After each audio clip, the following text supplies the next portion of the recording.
So this is the first application of Gauss theorem. Gauss theorem की पहली application करते हैं। टोटल सिलेबस में हमारी 3 एप्लीकेशन है, ठीक है। लास्ट ईयर जब सिलेबस हमारा डिलीट हुआ था तो एक एप्लीकेशन हटा दी थी, बट अभी तक सीबीएसई की तरफ से कोई अपडेटेड सिलेबस नहीं है, तो मैं 3 एप्लीकेशन करवाऊंगा आपको, ओके। बट एप्लीकेशन शुरू करने से पहले मैं आपको एक चीज रिवाइज करवा देता हूँ। चार्ज डेंसिटी के बारे में हमने पढ़ा था, ठीक है। तो हमने 3 तरह की चार्ज डेंसिटी पढ़ी थी, एक तो लैम्डा, एक सिग्मा और एक रो, ठीक है। तो कोई भी एक स्टूडेंट अनम्यूट करके मुझे थोड़ा सा बता दीजिए, लैम्डा कब यूज करेंगे, सिग्मा कब यूज करेंगे और डेंसिटी रो कब यूज करेंगे, और फॉर्मूला। लैम्डा 1 डायमेंशन के लिए, ठीक है, और फॉर्मूला हो जाएगा सिग्मा क्यू होगा upon L. Q upon sigma, L. Sigma हो जाएगा जब एरिया का निकालना हो तो क्यू बिल्कुल, upon A, charge upon L area. Square. और रो होगा वॉल्यूम के लिए यूज, क्यू हाँ, upon charge upon volume. Volume, मतलब 3 डायमेंशनल फिगर के लिए, है ना। यस। यस। ओके, तो लैम्डा और सिग्मा हमें ध्यान रखना है, नहीं का आज हम यूज भी करेंगे। नाउ स्टार्ट करते हैं डेरिवेशन। अब इस डेरिवेशन में जो पहला हमारा डेरिवेशन है, हमारे पास एक बहुत थिन वायर है, ठीक है। और इस थिन वायर पर हमने कुछ पॉजिटिव चार्ज यूनिफॉर्मली डिस्ट्रीब्यूट कर दिया है।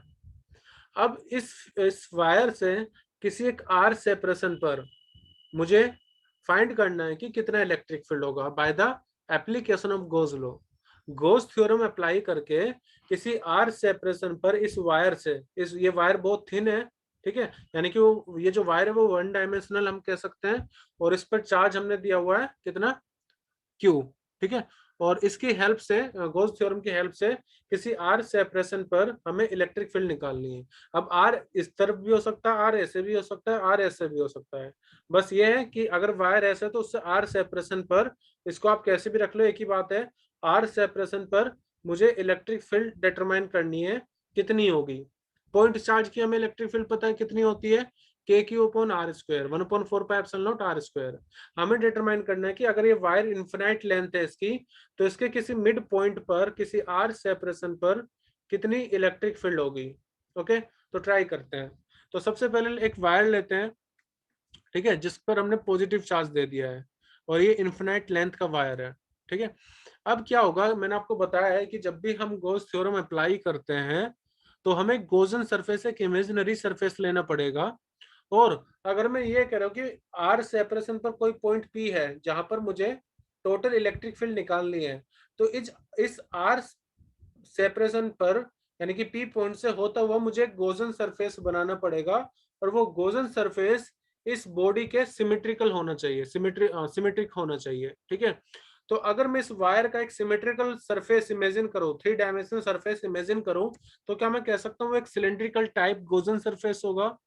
और ये सिलेंड्रिकल टाइप जो गॉसियन सरफेस है वो कहां से पास हो रहा है, उस पॉइंट आर से, ठीक है। सो ये ग्रीन कलर का जो आप देख रहे हो, ये इमेजिनरी गॉसियन सरफेस है। गॉसियन सरफेस कहां से पास होना चाहिए, जिस पॉइंट पर आपको इलेक्ट्रिक फील्ड निकालनी है। सपोज करिए आपको इलेक्ट्रिक फील्ड इस वायर से किसी आर सेपरेशन पर निकालनी है, ठीक है, आर सेपरेशन पर निकालनी है। तो इस आर सेपरेशन से होता हुआ ये हम गॉसियन सरफेस बनाएंगे, जो कि उस बॉडी के सिमेट्रिक होना चाहिए जिसके लिए हम इलेक्ट्रिक फील्ड डिटरमाइन कर रहे हैं, ठीक है। अब देखिए, हमें गॉस लॉ अप्लाई करना है। यस, कोई डाउट बोलिए। तो ये गॉसियन सर्विस कैसी होगी वो सेलेक्ट करना मेरे को नहीं आ सिलेंड्रिकल, रहा। सिलेंड्रिकल गॉसियन सरफेस लेंगे हम इस वायर के लिए। आप देखो, एक वायर अगर लोगे तो वायर कैसा होता है, सिलेंड्रिकल। किसी आर सेपरेशन पर मुझे क्या करना है, इलेक्ट्रिक फील्ड निकालनी है। तो एक ऐसा गॉसियन सरफेस, एक क्लोज गॉसियन सरफेस मैंने मान लिया सिलेंड्रिकल गॉसियन सरफेस यहाँ पर, ठीक है। तो बाकी मतलब भी, जब हम गॉसियन सरफेस डिसाइड करेंगे तो उसका भी कोई मतलब एक क्राइटेरिया रहेगा। हाँ, वो उस पॉइंट से गुजरना चाहिए जहां पर आप इलेक्ट्रिक फील्ड निकाल लो। जैसे मैं यहाँ पर पॉइंट पी ले रहा हूँ, तो पॉइंट पी से वो गुजरना चाहिए, यानी कि इस ये जो सिलेंडर मैंने लिया है इसका रेडियस मैं कितना लूंगा, आर, क्योंकि मैं आर सेपरेशन पर इलेक्ट्रिक फील्ड डिटरमाइन करना चाहता हूँ, ठीक है। ओके। अब आर वो ऊपर भी हो सकता है, वो आर नीचे भी हो सकता है, वो आर इधर भी हो सकता है, वो आर इधर भी हो सकता है। तो इसलिए मैंने सिलेंड्रिकल सरफेस ले लिया है किसी भी आर सेपरेशन पर इस वायर से, ओके। पी पॉइंट पर मुझे इलेक्ट्रिक फील्ड निकालना है, तो यहां से मैंने गॉसियन सरफेस बना लिया। अब जब मैं गोज लॉ अप्लाई करूंगा तो मुझे डिटरमाइन करना है टोटल फ्लक्स। टोटल फ्लक्स का फॉर्मूला कितना होता है, ई डॉट डी एस। तो मैं कहीं ना कहीं इलेक्ट्रिक फील्ड निकालने के लिए मैं गोस लॉ का अप्लाई करूंगा। और कैसे अप्लाई करूंगा, मुझे देखो ये चीज पता है, अभी मैं विवेक डायग्राम बताता हूँ आपको। फाई इक्वल टू में पता है ई डॉट डी एस होता है, ठीक है, ई डॉट डी एस। अगर हमारे पास एक स्मॉल डी फाई है तो ये ई डॉट डी एस होता है, और इसी को हम किसके बराबर रख लेंगे, जो भी चार्ज है अपॉन एप्सिलॉन नॉट। तो इसी फॉर्मूले का मैं इस्तेमाल करूंगा, लेकिन सरफेस एरिया में सेलेक्ट करना पड़ेगा। तो सरफेस एरिया में इस पूरे गोजन सरफेस का सरफेस एरिया लूंगा। यस विवेक, आप बताइए। सर ये जो इसकी लेंथ है सर, वो कैसे लेंगे? जैसे आपने एरिया तो बता दिया, मतलब रेडियस बता दिया, लेंथ कैसे लिया आपने फिर? लेंथ अब जब हम डेरिवेशन करेंगे ना, देख रहे लेंथ का कोई रोल होगा ही नहीं फॉर्मूले में जो हम ड्राइव करेंगे, यस सर। ठीक है, वो भी हम सीखेंगे आगे। तो मैंने क्या करा है, गोजन सरफेस ले लिया, और मैंने आपको बताया कि हमें हमें टोटल सरफेस, जो भी सरफेस है टोटल गोजन सरफेस, उसके अबाउट इंटीग्रेशन करना है। और फ्लक्स का फॉर्मूला होता है ई डॉट डी एस। तो इलेक्ट्रिक फील्ड और नॉर्मल एरिया वेक्टर जो होगा उसके बीच का आपको एंगल भी पता होना चाहिए, ठीक है। तो अब शुरुआत करते हैं। सबसे पहले देखो मैंने क्या करा, यहाँ पर 3 डिफरेंट एरिया में ले रहा हूँ। कौन कौन से, एक ये जो प्लेन एरिया होगा यहाँ पर और यहाँ पर, ठीक है, और एक ये जो कर्व एरिया होगा, ठीक है। तो मुझे तीनों सरफेस एरिया के अबाउट इंटीग्रेशन करना पड़ेगा। सबसे पहले मुझे देखना पड़ेगा कि इलेक्ट्रिक फील्ड और सरफेस एरिया के बीच का कितना एंगल है। तो अगर मैं जो प्लेन सरफेस एरिया, एक इधर और एक इधर, अगर मैं इसके रिस्पेक्ट में इलेक्ट्रिक फील्ड की डायरेक्शन देखता हूं, तो देखते हैं इलेक्ट्रिक फील्ड और नॉर्मल वेक्टर के बीच में कितना एंगल होगा। तो अगर ये पॉजिटिवली चार्ज वायर है, तो पॉजिटिव चार्ज से इलेक्ट्रिक फील्ड किस तरफ जाएंगे, रेडियली बाहर की तरफ। इस ऐसे जाएंगे इलेक्ट्रिक फील्ड बाहर की तरफ, ऊपर की तरफ, नीचे की तरफ। लेकिन ये जो वायर है ना, जो बहुत थिन है, ऐसे इलेक्ट्रिक फील्ड नहीं निकलेंगे। इलेक्ट्रिक फील्ड ऐसे ही निकलेंगे ऊपर की तरफ या नीचे की तरफ, ठीक है, क्योंकि पॉजिटिवली चार्ज है। जैसे सिलेंडर है तो ऐसे radially outward electric field line जाएंगी, ऐसे इलेक्ट्रिक फील्ड लाइन नहीं जा सकती, ठीक है। तो देखो अगर मैं इस वाले एरिया के लिए देख रहा हूँ, इस वाले एरिया के लिए, तो इसका नॉर्मल वेक्टर तो इस तरफ है, और इस वायर से इलेक्ट्रिक फील्ड कहाँ जाएंगी, नीचे की तरफ। तो एंगल कितना हो गया, 90 डिग्री। अगर मैं इधर वाले प्लेन एरिया के लिए देख रहा हूँ, तो सरफेस इधर है, इलेक्ट्रिक फील्ड पॉजिटिव वायर से नीचे की तरफ जाएंगी, तो फिर से इस सरफेस के लिए एंगल कितना हो गया, 90 डिग्री। लेकिन अगर मैं कहीं पर भी इस कर्व सरफेस पर कोई भी स्मॉल एरिया कंसिडर करूं, तो उससे इलेक्ट्रिक फील्ड ऐसे ऊपर की तरफ जाएंगी, और नॉर्मल वेक्टर भी ऊपर की तरफ ही होगा, ठीक है। तो यहाँ पर थीटा कितना हो जाएगा बेटा, 0 डिग्री। 0। ये चीज समझ में आ रही, तीनों एंगल कैसे कैसे हुए हैं, 0 और 90। इन दो सरफेस से तो 90 हो गया, और जो कर्व सरफेस है उससे 0 डिग्री एंगल बनाएगा इलेक्ट्रिक फील्ड और नॉर्मल वेक्टर। एंगल लेना सबको क्लियर है, पूछ सकते हैं कोई डाउट है तो। आप अगर यहाँ पर भी लेते हैं ना सी पॉइंट नीचे कर्व सरफेस एरिया पर भी, तो भी एंगल 0 डिग्री आता है। कैसे देखना, इसका नॉर्मल वेक्टर ऐसे नीचे की तरफ होगा, पॉजिटिव चार्ज से जो इलेक्ट्रिक फील्ड है वो भी इसी तरफ आएगी, तो दोनों के बीच का एंगल कितना हो गया, 0 डिग्री। ओके, तो अब हम तीनों सरफेस के लिए इंटीग्रेशन करेंगे, कीपिंग इन माइंड दैट यहाँ पर जो प्लेन सरफेस है उनके बीच का एंगल कितना हो गया, 90 डिग्री। तो हमने क्या करा, हमें गॉस थ्योरम क्या बताता है कि क्लोज इंटीग्रल होना चाहिए पूरे सरफेस एरिया का। ओके, तो पूरे सरफेस एरिया को हमने 3 एरिया में डिवाइड कर लिया है। पहला एरिया हो गया आपका ए पॉइंट वाला, यानी कि इधर पूरा प्लेन वाला। बी वाला हो गया इधर पूरा प्लेन एरिया, ठीक है, जब डीएस है तो उसका इंटीग्रेट करके पूरा एरिया भी निकल जाएगा। और एक हमारा कर्व सरफेस एरिया हो गया इधर वाला, ठीक है, सी वाला। ओके, और ये पूरा बराबर किसके होगा, क्यू बाय एप्सिलॉन नॉट के। लेकिन पहले ई डॉट डीएस को स्केलर फॉर्म में तो लिख लेते हैं, देखते हैं वो बचेगा नहीं बचेगा। तो अगर आप ए सरफेस के लिए देख रहे हो तो ई डी एस कोस 90 डिग्री एंगल हो जाएगा, बी वाले सरफेस के लिए कोस 90 डिग्री एंगल हो जाएगा, और सी वाले के लिए ई डी एस कोस 0 डिग्री। तो नेट हम क्या कहेंगे कि देखो यहाँ पर दो पोर्शन तो बेटा 90 डिग्री की वजह से उनका वैल्यू तो पूरी 0 हो जाएगी, ये वाला टर्म 0 हो जाएगा, ये वाला टर्म सॉरी ये वाला टर्म 0 हो जाएगा। जो भी मिलेगा आपको वो इसी की वजह से मिलेगा, कोस 0 डिग्री की वजह से, जिसको हम कितना लिख लेंगे, ई इंटू डी एस।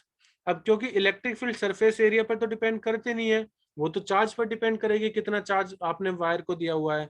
तो इलेक्ट्रिक फील्ड को निकालो इंटीग्रेशन से बाहर, और बचेगा कितना, ई इंटू में डीएस। तो ये चीज समझ में आई, ये वाला स्टेप इंपॉर्टेंट है सबसे ज्यादा।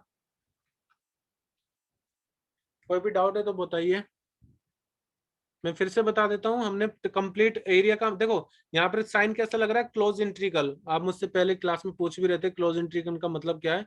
तो क्लोज इंट्रीगेशन को हमने 3 पार्ट में डिवाइड कर लिया, लेकिन अब ये क्लोज नहीं है, अब ये क्लोज नहीं है, ये क्लोज नहीं है, ठीक है। पूरा सरफेस के बारे में जब मैं बात करता हूँ तब क्लोज इंट्रीगेशन मुझे लगाना पड़ेगा, लेकिन जब मैंने उसको 3 पार्ट में डिवाइड कर दिया है तब कोई मतलब नहीं है क्लोज इंट्रीगल साइन लगाने का, क्योंकि वो अलग अलग एरिया हो गए, वो ओपन एरिया हो गए। तो 2 एंगल के लिए ए और बी के लिए तो cos 90 खत्म मामला इसका। जो भी बचेगा इलेक्ट्रिक फील्ड वो इसी की वजह से आएगा। और ई को हमने निकाला इंटीग्रेशन से बाहर, अंदर बचा सिर्फ ds। अच्छा, अगर आप ध्यान से देखो तो सी वाला बचा है। तो आप मुझे बता सकते हो ये पूरा कर्व सरफेस एरिया कितना होता है सिलेंडर का, अगर मान लो इसकी लेंथ एल है तो 2 पाई। 2 पाई आर एच या 2 पाई आर एल, ठीक है। हाँ सर। ओके, तो मैं अब इस सरफेस एरिया को जब मैं इंटीग्रेट करूंगा, तो इंटीग्रेशन का मतलब क्या होता है, टोटल चीजें निकालना। तो वो मुझे टोटल एरिया पता लग जाएगा इस सिलेंड्रिकल गॉसियन सरफेस का, और वो कितना होगा, ए इंटू डी एस बराबर हो जाएगा ई इंटू में 2 पाई आर एल। और मुझे अभी मैंने क्या करा, अभी तक मैंने ये चीजें फाइंड करी है, flux is equal to E dot D S, और जिसकी वैल्यू मेरे पास आई है 2 pi R L, E into में 2 पाई आर एल। अभी इसी चीज को मैं किसके बराबर रख दूंगा, चार्ज अपॉन एप्सिलॉन नोट के, ठीक है, चार्ज अपॉन एप्सिलॉन नोट के। अच्छा, क्योंकि फाइनल फॉर्मूला मुझे लैम्डा के टर्म में चाहिए, क्यों, क्योंकि जो चार्ज डेंसिटी है वो 1 डायमेंशनल में डिस्ट्रीब्यूटेड है। तो मैं क्यू को कैसे रिप्लेस करूं लेंथ के टर्म में, लैम्डा इनटू एल। बिल्कुल सही। तो मैं लिख सकता हूं कि हमारा जो लैम्डा होगा वो चार्ज अपॉन लेंथ होता है। So I can replace Q by lambda into L. तो लैम्डा इंटू एल आप यहाँ पर लिख लीजिए, अपॉन में आपको क्या मिलेगा, एप्सिलॉन नोट, ठीक है। अब आप देखिए कुछ चीजें ऐसी हैं कि जो कट रही है, यहाँ पर हमारा ए इंटू में 2 पाई आर एल आया था, तो कुछ कट रहा है क्या, लेंथ कट जाएगा एल से। तो इलेक्ट्रिक फील्ड का फाइनल फॉर्मूला मैं नेक्स्ट पेज पर आपको शो कर देता हूँ। यहाँ पर यू कैन सी हमारा lambda L upon epsilon naught आ गया था, एल से एल कैंसिल होगा। तो हमारे पास जो फील्ड का फॉर्मूला हो गया, इलेक्ट्रिक फील्ड का फॉर्मूला हो गया किसी एक स्ट्रेट वायर, थिन वायर से, वो कितना हो गया, lambda upon 2 pi epsilon not into R. ध्यान रहे कि इन्फिनाइट लेंथ वायर का फॉर्मूला है किसी एक मिड पॉइंट आर पर, ठीक है। आप अगर कॉम्पिटिटिव एग्जाम्स की तैयारी कर रहे हैं तो उसके लिए एक अलग फॉर्मूला आप पढ़ते हैं पूरे वायर का कहीं पर भी निकालने के लिए, बट वो चीजें हम सीबीएसई में क्लासेस में डिस्कस नहीं कर सकते हैं। तो हमारे पास जो फॉर्मूला होगा किसी भी वायर का, किसी इन्फिनाइट लेंथ वायर का एट आर सेपरेशन, इससे आर दूरी पर, वो होगा lambda upon 2 pi epsilon not R, ठीक है, lambda upon 2 pi epsilon not R, जिसको हम के टर्म में भी लिख सकते हैं, 9 इंटू 10 की पावर 9 के टर्म में, क्योंकि उसकी वैल्यू हमें पता होती है। तो उसके टर्म में ये कितना हो जाएगा, 2 लैम्डा, हमने ऊपर नीचे 2 से मल्टीप्लाई कर दी, तो वो कितना हो जाएगा, 2 lambda upon 4 pi epsilon not R, या के 2 लैम्डा अपॉन आर। लेकिन न्यूमेरिकल में आप टेंशन मत लो, न्यूमेरिकल में हम इसी का यूज करेंगे, lambda upon 2 pi epsilon not R. बाद में आप 2 से मल्टीप्लाई करके 9 इंटू 10 की पावर 9 रख देना वैल्यू, अगर आप जानते हो तो, ठीक है। तो ये हो गई इलेक्ट्रिक फील्ड का फॉर्मूला। अब एक चीज और समझना, जैसे ये वायर था, वायर पर हमने पॉजिटिव चार्ज दिया, तो फील्ड कितना आया आर सेपरेशन पर, lambda upon 2 pi epsilon not R. और अगर आप पॉजिटिव चार्ज दे रहे हो तो इलेक्ट्रिक फील्ड रेडियली आउटवर्ड होगी, बाहर की तरफ, ऐसे रेडियस बाहर की तरफ जाएगी। नेगेटिव होगी तो रेडियली इनवर्ड, ठीक है, सिलेंड्रिकली इनवर्ड आप बोल सकते हो, या सिलेंड्रिकली आउटवर्ड जाएंगे इलेक्ट्रिक फील्ड, पॉजिटिव चार्ज हो तो बाहर, नेगेटिव चार्ज हो तो अंदर, ठीक है। कोई भी डाउट है यहाँ तक तो पूछिए मुझसे। वेक्टर फॉर्म में आर कैप का मतलब बता रहे कि रेडियली आउटवर्ड है, आर कैप मतलब radially outward, minus R cap होता है तो रेडियली इनवर्ड, ये वेक्टर फॉर्म हो जाएगी इसकी, ठीक है। तो कोई भी डाउट है आपको पूरे डेरिवेशन में, so you can tell me. This was the derivation for the electric field due to a thin line wire. Clear है सबको? Yes yes sir. Okay sir वो पीछे वाला जो स्लाइड Okay. था एक बार दिखा। सर एक बार स्लाइड्स दिखा दो। यस बेटा, you can C now. Sir पीछे वाली। Okay, this was the slide. We have made the figure, we had find out the total flux from all three surfaces, and there is a flux only from one surface that is curve, and that will be equal to E into 2 pi RL. देखिए आप वैसे भी हमने समझा हुआ है कि electric flux क्या होता है, नंबर ऑफ फील्ड लाइन जो नॉर्मली जा रही हो। तो सिर्फ ये जो कर्व सरफेस है उसी से इलेक्ट्रिक फील्ड लाइन नॉर्मली बाहर की तरफ जाएंगी। इस वाले सरफेस, प्लेन सरफेस से नॉर्मली जा ही नहीं सकती है इलेक्ट्रिक फील्ड लाइन, क्योंकि इलेक्ट्रिक फील्ड लाइन हमेशा बाहर की तरफ जाती है पॉजिटिव चार्ज से। इसलिए सिर्फ हमें एक ही एरिया से फ्लक्स मिला है, जो कि सी सरफेस, कर्व सरफेस एरिया है।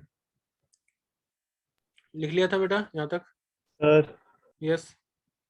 सर एक छोटा सा डाउट है, नेक्स्ट स्लाइड में हमें वेक्टर फॉर्म में लिखा है 1/4πε0 2 लैम्डा अपॉन आर और आर कैप।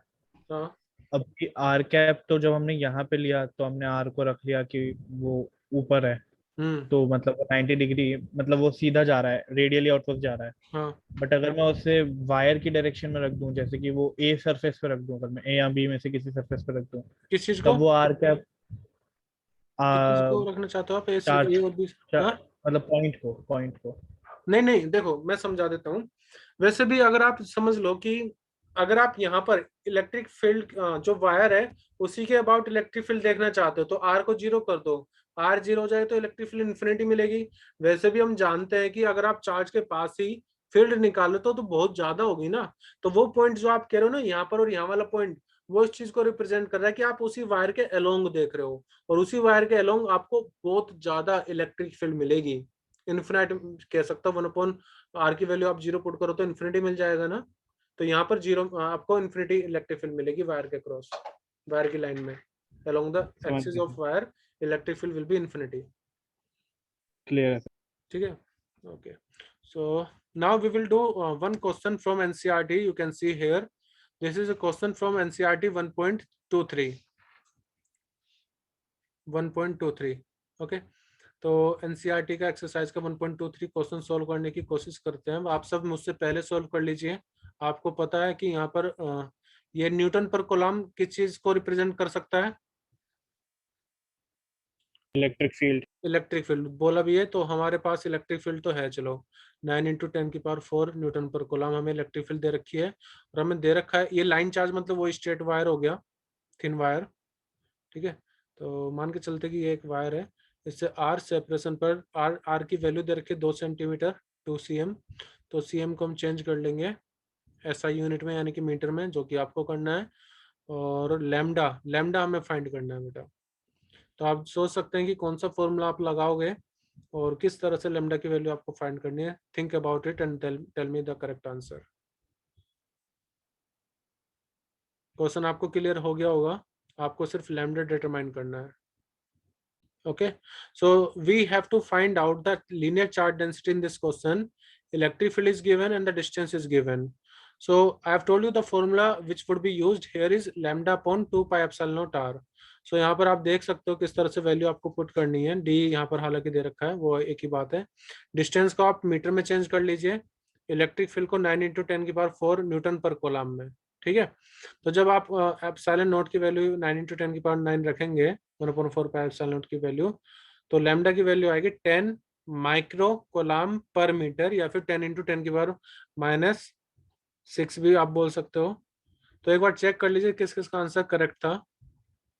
8.1 × 10⁻+10 आपने लिखा विवेक, +10 तो नहीं होगा शायद, माइनस आप लिखना चाहते हो। आस्था ने 10 माइक्रो कूलम पर मीटर सही लिखा है। अर्णव कुमार 10⁻12 ज्यादा हो गया है। Should I kept the value and then show the calculation, or it is understandable? Sir मेरे एक पावर ज्यादा आ रही है माइनस में, 10⁻⁻7 आ रही है। एक पावर ज्यादा आ रही है, आप एक बार यहाँ पे चेक कर लीजिए। इसी तरह से वैल्यू पुट करिए लैम्डा में, मतलब कि सेंटीमीटर में 9 × 10⁴। तो देखो ये कैलकुलेशन तो सिंपल है बेटा। 9 से तो 9 चले जाएगा, 2 से 2 चले जाएगा, यहाँ से कितना बचेगा 10⁻⁻2, 10⁻+4 और 10⁻9। तो 9 ऊपर जाएगा, -9 +4 -2, तो 10⁻⁻ माइक्रो कूलम में आएगा। माइक्रो कूलम में आप लिख सकते हो, वैसे भी छोड़ सकते हो उसको। ठीक है, so this was the question from NCERT. Question number था हमारा 1.23। ठीक है, तो अब इसके बाद जो हमारा नेक्स्ट पार्ट रहेगा उसमें हम ये नेक्स्ट डेरिवेशन डिस्कस करेंगे। बट क्योंकि अभी हमारे, यस बोलिए सर पावर